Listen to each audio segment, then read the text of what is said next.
గత 4 రోజులుగా ఆంధ్రప్రదేశ్ రాష్ట్రంలో చంద్రబాబు నాయుడు ఏకపాత్రాభినయం చేస్తున్నాడని మాజీ మంత్రి ఎమ్మెల్యే కన్నబాబు విమర్శించారు. రాజకీయాల్లో ఇంత దిగజారి మాట్లాడతారని మండిపడ్డారు. కాకినాడలో ఆయన మీడియాతో మాట్లాడారు. ప్రజల గుండెల్లో జగన్ చిరస్థాయిగా ఉండిపోయాడన్న ఫ్రస్ట్రేషన్లో చంద్రబాబు ఉన్నాడని అన్నారు.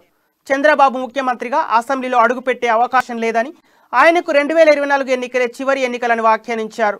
బెదిరిస్తే బెదిరిపోయే పార్టీ వైసీపీ పార్టీ కాదని, చంద్రబాబు కంపెనీకి హత్య రాజకీయాలు తెలుసని, వైసీపీకి అలాంటివి తెలియవని తెలిపారు.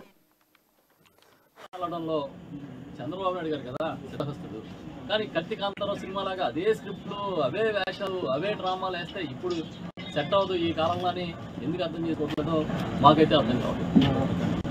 వాడు వీడు అని జగన్ ఉద్దేశించి మాట్లాడుతున్నాడు. ఇట్లాగే 2009లో కూడా రాజశేఖర రెడ్డి గారిని ఉద్దేశించి నేను తలుచుకుంటూ ఫినిష్ అయిపోతామని మాట్లాడాడు. ఇప్పుడట ఆయన అధికారంలోకి వస్తే బట్టలు తీసి తంతాను, బట్టలిప్పి తంతాను అన్నాడు. అంటే ఈయన బట్టలిప్పుకుని తంతరా? పూర్తిగా ఫ్రస్ట్రేషన్లో మునిగిపోయి, పూర్తిగా సమయం కోల్పోయి, సహనం కోల్పోయి ఆయన మాట్లాడుతున్న తీరు చూస్తే 2024లో రాబోయే ఎన్నికలు ఆయన కల్లోకి వస్తున్నట్టుగా అనిపిస్తున్నాయి. 2024 ఎన్నికల్లో ఏ రిజల్ట్ వస్తుందో ఆయన కల్లోకి రోజు వస్తున్నట్టు. అందుకే ఈ టెన్షన్, ఈ ఫ్రస్ట్రేషన్, సానుభూతి కోసం.